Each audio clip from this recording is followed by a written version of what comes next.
Hey everybody, Roger Levin here with your Practice Production Pearl of the Week.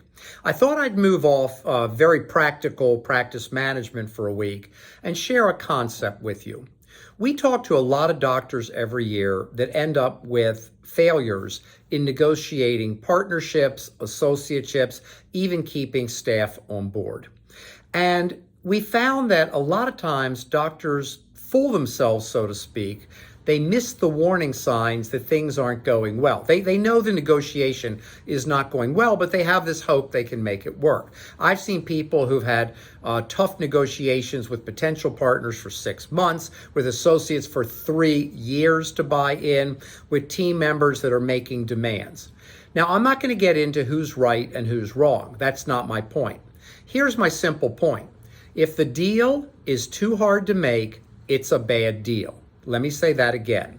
If the deal is too hard to make, it's a bad deal.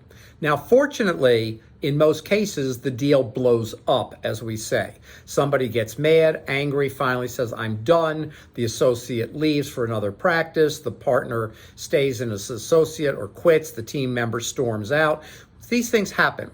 We don't want that necessarily, but at least blowing up, I explained to them, is a lot better than a bad marriage, meaning a partner, associate, or team member.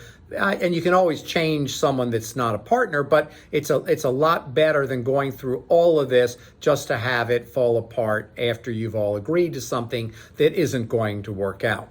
If the deal is so much effort, it's a bad deal. If you have to compromise way beyond what you believe in or your values, if you're being fair, it's a bad deal. Now, if you want to know if you're being fair, get some expert advice. Am I being fair about this associateship comp package? Am I being fair about this partnership buy-in terms? Am I being fair about this team member's compensation because she's driving 50 miles to come to my office every day?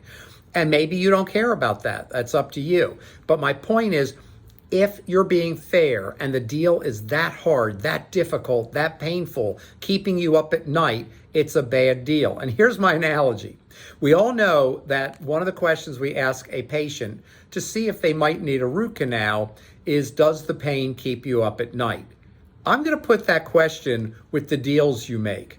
Are the points of the deal keeping you up at night? Because if they are, it's probably a root canal or bad deal. Okay, so I wanted to share that with you. It's a great way to think. You can save a lot of time, energy, lawyer fees, and anxiety by knowing this deal will end up as a bad deal if it happens at all.